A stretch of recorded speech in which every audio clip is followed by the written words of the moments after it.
Philanthropology and the Good Road is brought to you by AMD, Advanced Micro Devices. Philanthropology is the companion piece to our TV show on public television called The Good Road. I'm Earl Bridges. And I'm Craig Martin, and we capture stories of mercenaries, missionaries, and misfits. It's a raw look at the messy and complicated business of global philanthropy, and Craig and I set off around the world to places where people are doing good. Inner city ghettos, border camps for refugees, rural health clinics, and fully armed anti-poaching teams are some of the impossible situations we'll explore in Season 1. In the Good Road television show, we present half-hour episodes where we explore this messy cocktail of community, culture, and compassion with the do-gooders who see the world's greatest problems and say, hell, I can fix that. It's positive and powerful stories of the brightest lights in the darkest corners. It's authentic storytelling about real people tackling complex issues. It's Batman, not Superman. We're looking for change makers, do-gooders, social impact renegades who risk it all and ask nothing in return. It's people like you. You're our people, our tribe. And this is our show. Check out The Good Road on your local PBS station starting in April. Using an Iraqi tank as cover, a Burmese ranger cameraman, an Iraqi interpreter, and 2 American volunteers rush in to where angels would definitely fear to tread. By the time they get there, 3 of the 4 children have scattered, probably in terror. One little girl appears from under her dead mother's robes.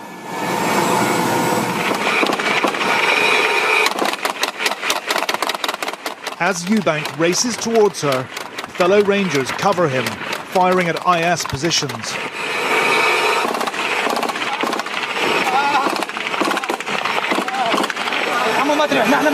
Seconds later, they cross Sniper Alley again for the 2 men. They only manage to rescue one of them.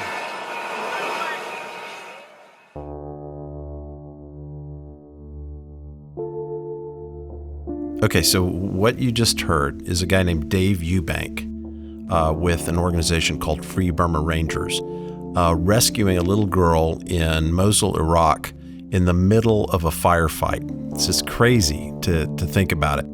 But, you know, one of the things that is a reality is that people, aid workers, charity workers, philanthropists, those people that do good in our world, the do-gooders, oftentimes face some serious trauma. And so later on in our podcast, we're going to visit with a guy named Skip Rizzo, who helps people get through those traumas in their moments of PTSD and stuff through a technology called virtual reality, or VR. So stick around till the end of our podcasts for our version of what Jon Stewart used to call the moment of Zen. Yep, which is going to include some audio that you will be interested in. You don't want to miss it. Stick around to the end. This is basically 2 schools, one Nashville, one in Kokoda outside of Zanzibar in the archipelago, and you won't believe what you hear. Meeting for the first time.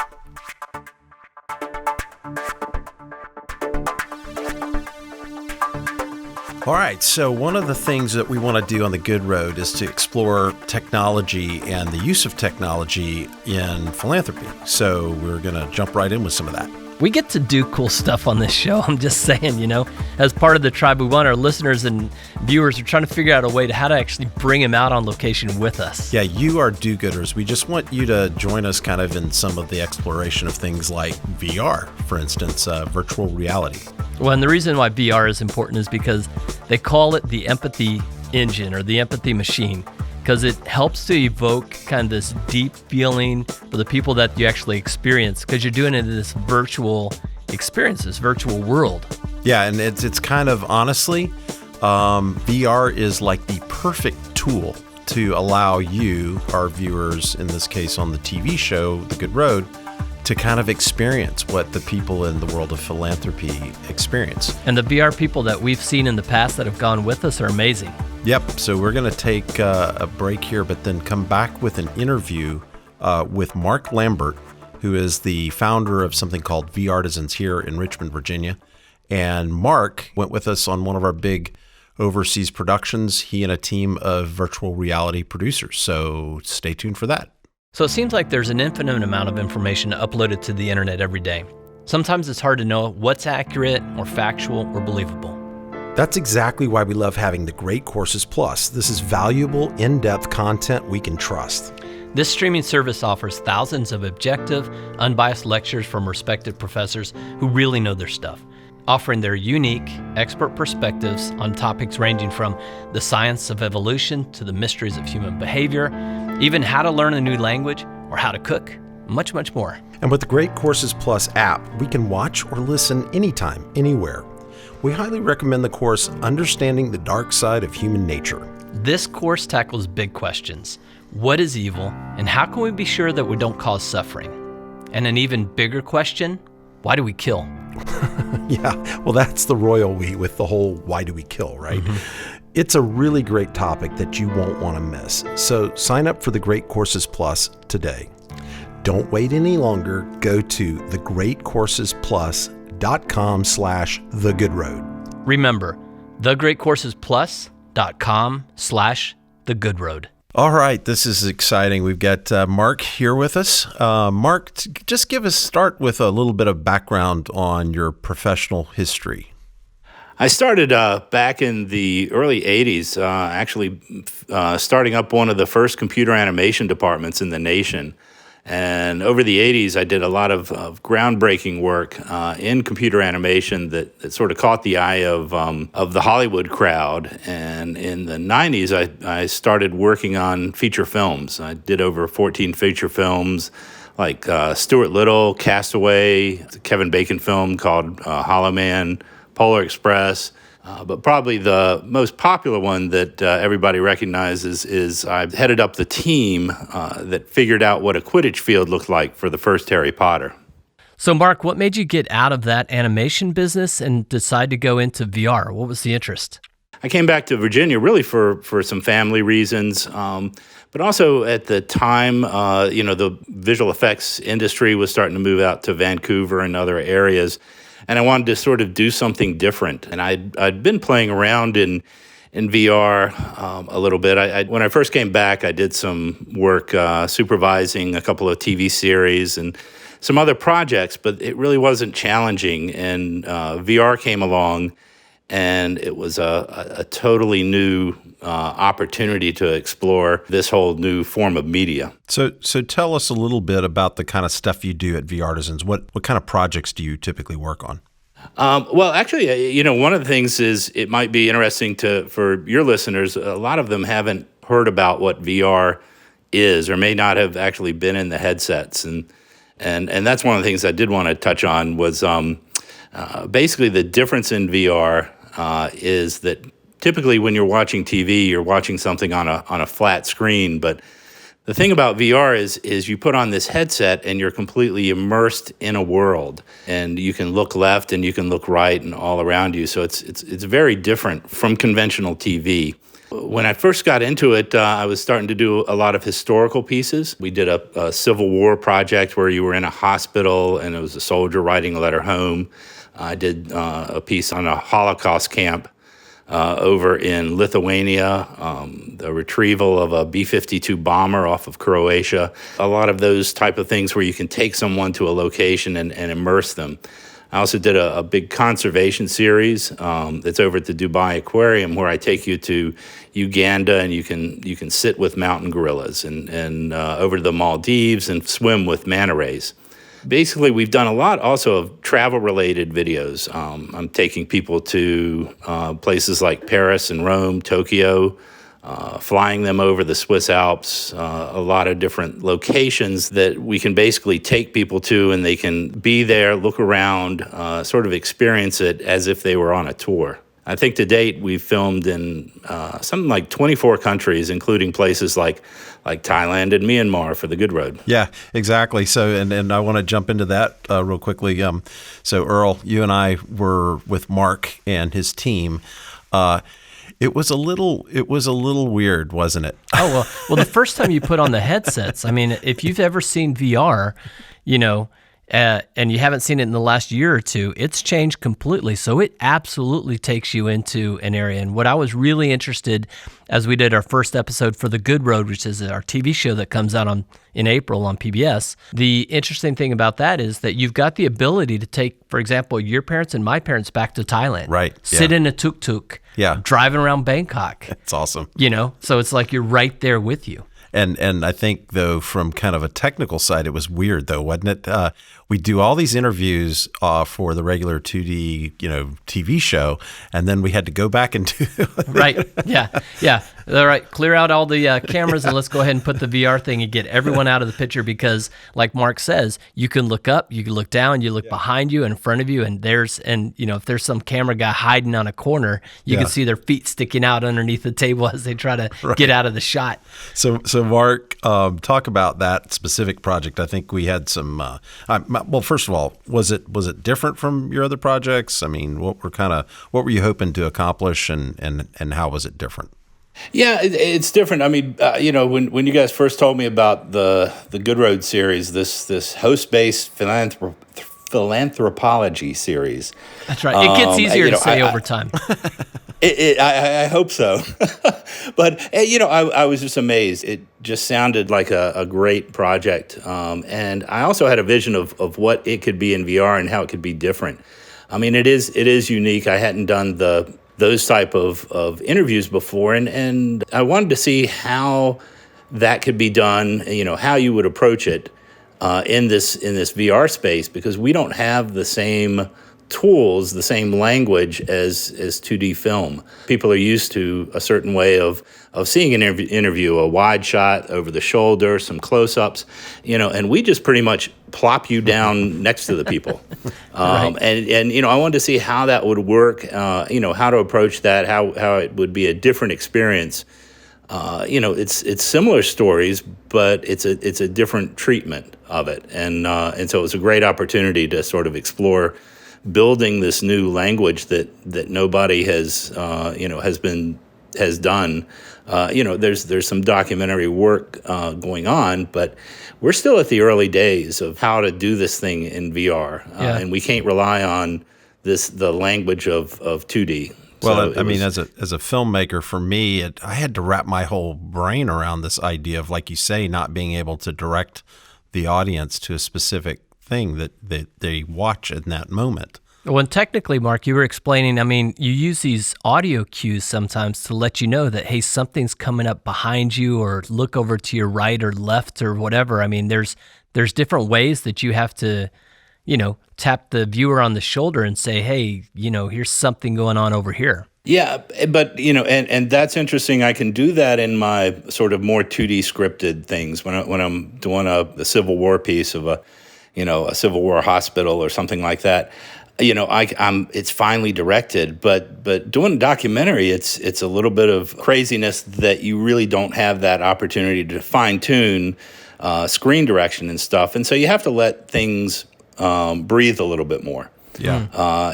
But also, I mean, one of the powers of it, I remember being over in a village in Myanmar, and you can finally direct people in 2D to look at this and look at that. But we're sort of setting you down, and the viewer can decide, hey, I want to explore this space. So before you actually get to the action, you let them look around a little bit, and they can look over and see somebody, dipping buckets into water and sort of take in the whole space before, they get to the actual action. One of the funny things about this whole behind the scenes, what goes on in a production, may not be interesting to everybody, but what is super interesting to me was you'll set up this camera. I think we did it in Ayutthaya. We walk away. Yeah. And then people see this like globe thing looking in the middle. They walk up. They don't know what it is. They're tapping on it. I think you actually had that same experience, Mark, with some of the animals. As you're leaving the 3D camera and they're curious as to what is this thing. It's like the gods must be crazy. It's a Coke bottle in the Amboseli National Park in Kenya. Yeah, I've got a baby elephant that comes up and reaches up and touches the camera and then goes running away. Same thing with a lion. We try to remove the scent from the from the camera and all kinds of things, but it's still a strange piece of machinery, in the middle of the, Masai Mara. Right, and, yeah. So, they're going to come up to it. Well, speaking of removing scents, maybe you need to add scents, and that's the next thing. It's going to be 3D plus see, So smell cues. So, Mark, and this is kind of, part of the podcast is meant to be a bit of a companion piece to the Good Road. And so what we want to do is let our viewers or invite our viewers to kind of know some of the nerdy things that happen on our productions as well. Were there any challenges working, with a 2D crew and you're trying to do your VR thing? What were some of those challenges?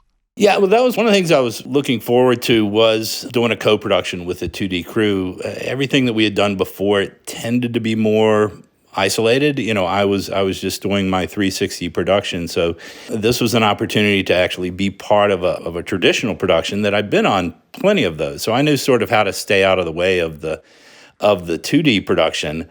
And I think that's what the biggest thing we learned was, the 2D production not necessarily understands we see everything. So, people are used to being able to sort of walk around behind the camera and, have gear laying out everywhere, and we pretty much had to clean up everything. But there's a lot of advantages. We can essentially form two pieces of content, two different pieces of media, at the same time with somewhat of a minimal additional cost and time effort. I mean, you guys do have to interview somebody twice or something, but you're still mic'd up. Locations are already scouted and everything's set up. So to have that opportunity to sort of take a different take on it was challenging, but I think really worked out pretty well. Mark, I mean, what we're interested in on our television show is not just the fact that we get to drag people around the world and help them to see some of these areas, but really try to make a difference in the world through the storytelling and through the interviews and the people that we introduce our viewers to. But VR has this kind of unique ability, they call it the empathy machine, to evoke a emotional response, I think, much more strongly. What's your experience of how far along are we with this concept of the empathy machine and its full potential? Well, I think it's definitely being proven that the emotional response is higher. And part of that is because you are immersed in an environment. When you're watching something on TV, one thing is you've got still a room around you. You've got your phone sitting by you. So you're a little distracted. But the other thing is you're not totally immersed in that world. And in TV, we use cuts and, all these great things, the close-up, to evoke emotion.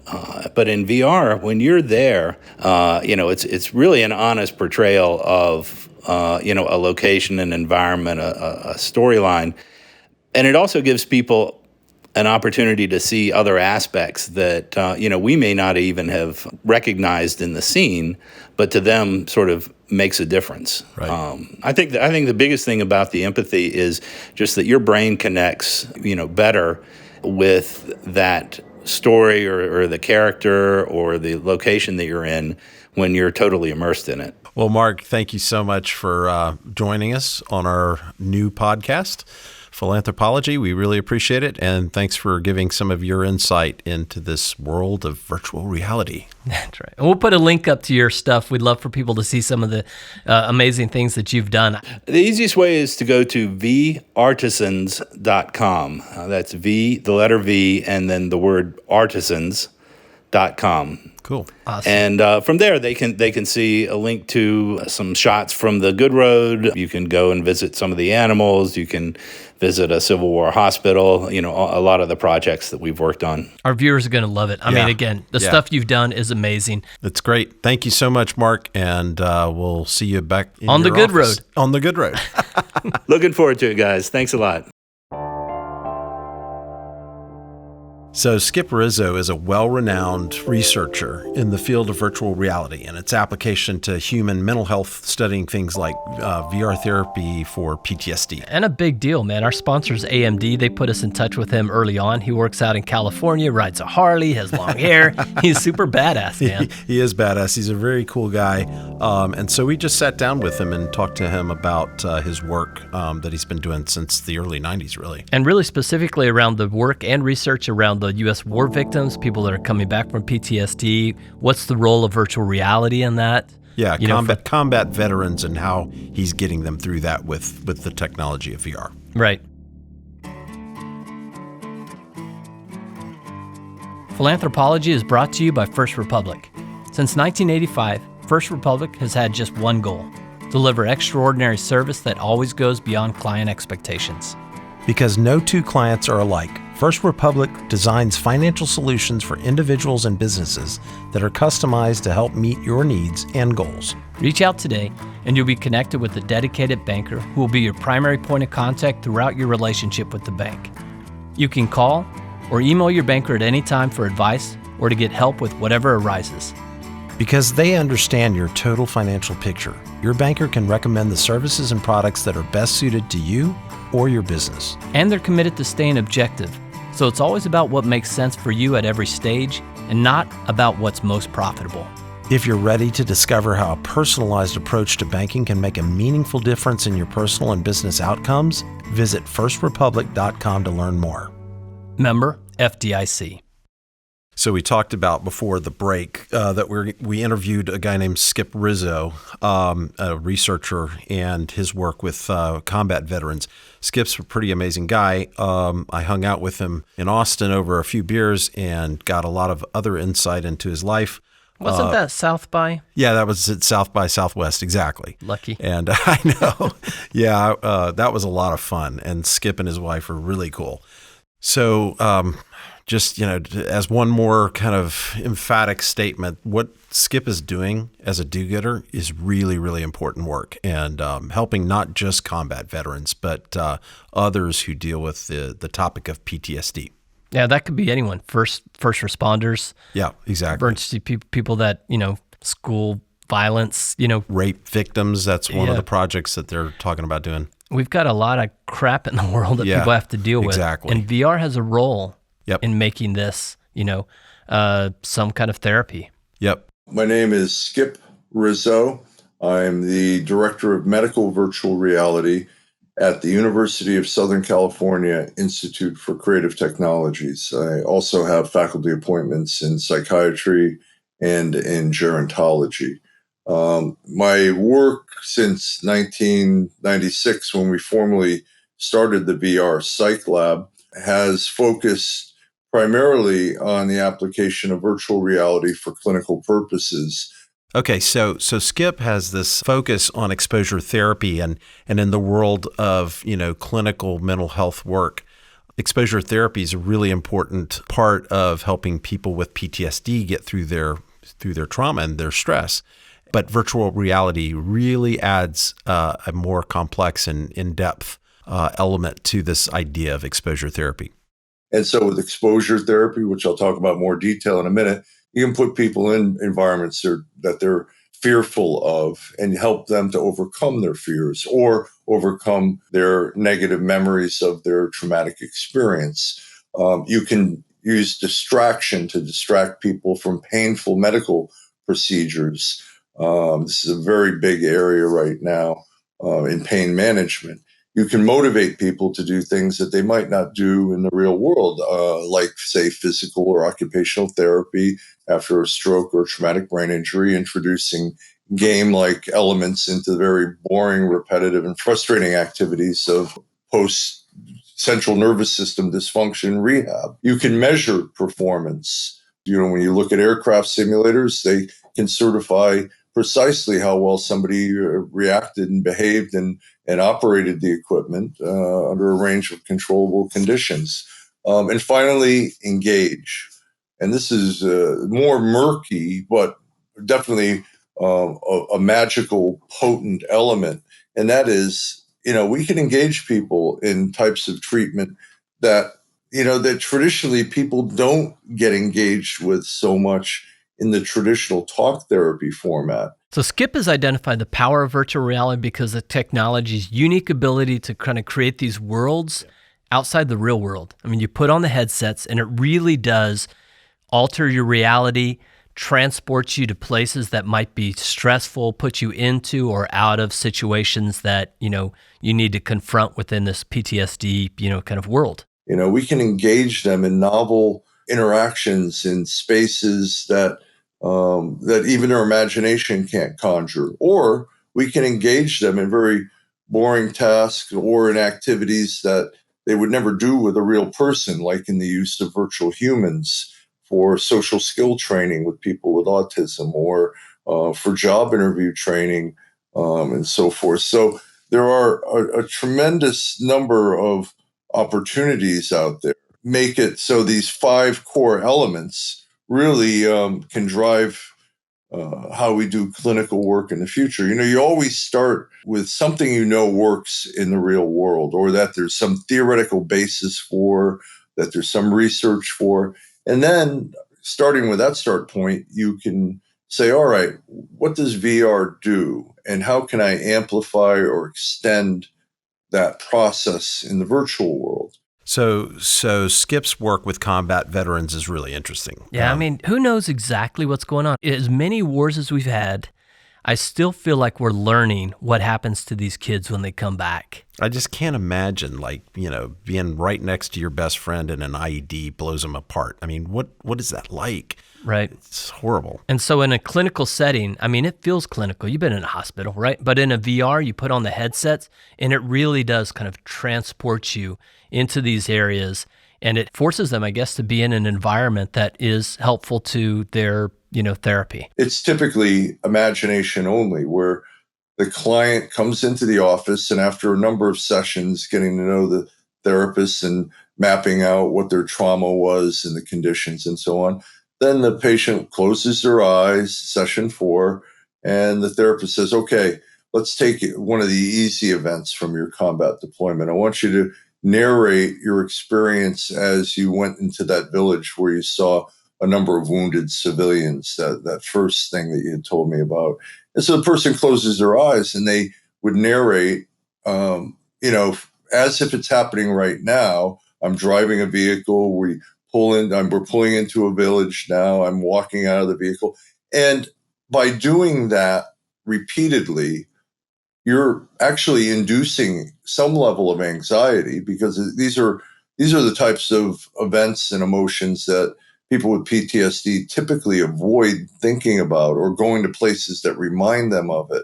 And that avoidance in the real world actually propagates continued PTS symptoms, because when you avoid something you're fearful of, or it makes you anxious or brings up bad memories, you get a sense of relief when you avoid it. You got away from it, and that reinforces continued avoidance. And it begins to generalize to a lot of areas not specific to the trauma. So in the traditional format, you're helping a patient in imagination to go through this. Well, one of the problems with that, and even though it is one of the best evidence-based approaches, one of the problems is, first off, it's not 100%. Second off, we know that people that don't engage in imagination in a deep emotional way, as measured by, say, physiological markers like skin conductance or heart rate changes, we find they have poorer outcomes. So the solution is build VR simulations that represent a wide range of generic contexts of the combat environment. This is, we're talking specifically about combat-related PTSD. Certainly, there's a number of applications and supportive data for terrorist attacks, and now sexual trauma and motor vehicle accidents and so on. It's really interesting to hear how Skip drills down into the experiences and then applies those in clinical settings. We have 14 different worlds that we can put people in that are diverse enough that anybody that comes in the door, pretty much we can put them in an environment that is similar to where they experienced their trauma. And then the clinician, following exactly the same protocol of the traditional format of prolonged exposure and imagination, can then work from a Wizard of Oz type interface and recreate the events. They can start off with, were you in a Humvee? Were you in an MRAP? Were you on a foot patrol? How many people were with you? What was the time of day? What were some of the sounds you heard? What did it smell like? Because we have a smell machine that we also use. And now the patient does the exact same thing. They recount their trauma narrative, and and the clinician is mimicking it in VR. And you're finding that you really raise the emotional valence of patients in these simulations. And, one of the criticisms has been, oh, well, what if you re-traumatize the patient? What if you make it worse? Well, this is where having a well-trained clinician is essential, because good clinicians know how far they can push a patient in this process of confronting and reprocessing the emotional experience. As you do it more and more, the anxiety doesn't go to the same level, and it dissipates quicker. And eventually, now you get to a tipping point where the client now starts to feel empowered, that now they're facing and talking about things they never talked to anybody about, and they're getting through it, and they're not hurt because they're in a safe environment. And then you move through the hierarchy. You pick on the next most traumatic experience, or you define it based on the client's need. But it is hard medicine for a hard problem, because you are asking people to confront the things that they have spent months or sometimes years avoiding thinking about because it's so painful. But you do it in a safe environment. You do it with the support of a trusted clinician that's really competent, and you see the reductions. And we've shown this in clinical trials, and really we've got a new clinical trial that just completed, good randomized control trial with a lot of folks in it. And we're showing good, at the very least, equivalent to the existing format, but in many cases better. And in some cases, people that had gone through the traditional format with no benefit, they come into VR and they do show benefits. Yeah, and it is very serious business, because so many of the combat veterans and other people dealing with PTSD commit suicide and have a really horrible ending to their lives. This episode of Philanthropology has been made possible by Advanced Micro Devices. AMD, they're in our tribe of do-gooders, and we're excited to have them along on this journey of doing good in the world. AMD is helping solve the world's toughest and most interesting challenges around climate action, quality education and good health, and well-being. Tomorrow's breakthroughs start with the determination and inspiration of today. Trust us, if you're going to do good, you need some smart people in your tribe. Yeah, people smarter than you and me for sure.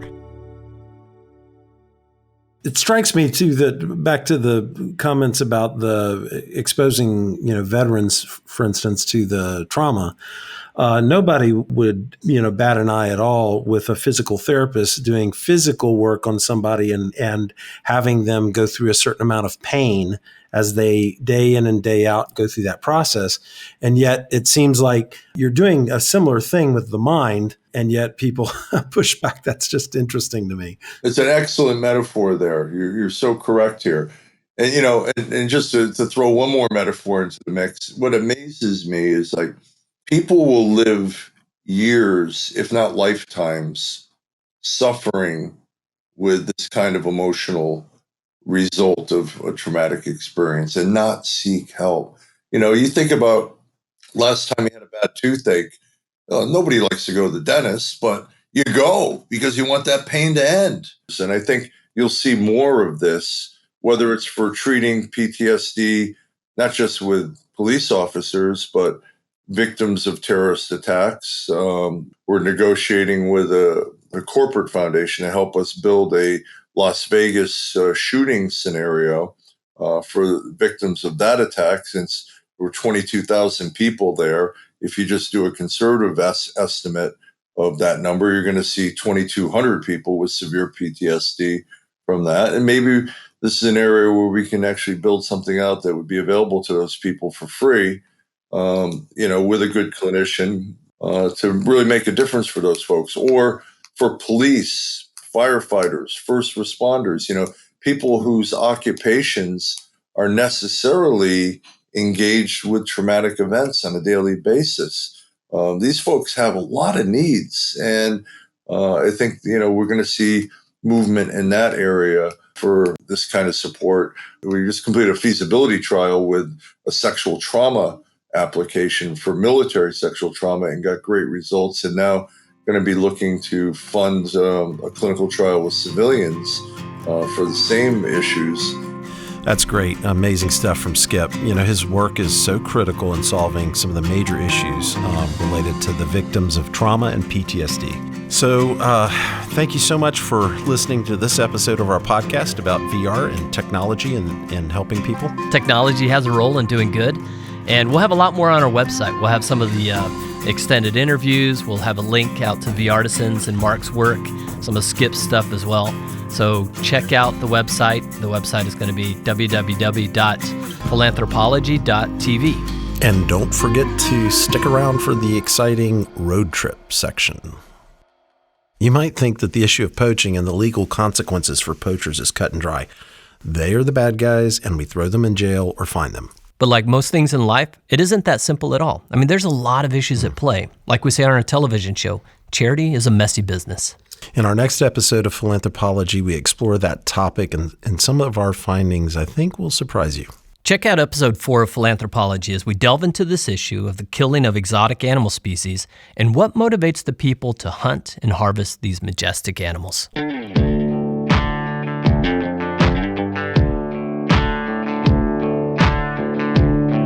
The Philanthropology podcast is recorded at In Your Ear Studios in Richmond, Virginia, with direction from producer Carlos Chafin, engineering help from Andrea Steffel, soon to be Bukite. Earl and I also get creative direction from Andy Dunsing, the Good Road Public Television Show. The theme music for Philanthropology was created by Jordan Martin of the band Door Mountain and can be found on iTunes. We also want to thank all of our do-gooders who gave us their time, support, and gray matter. And finally, we want to thank our original investors in all of this, our wives and kids. Specifically our wives who put up with us, Pam Bridges and Erica Martin. And to all the girls I've loved before.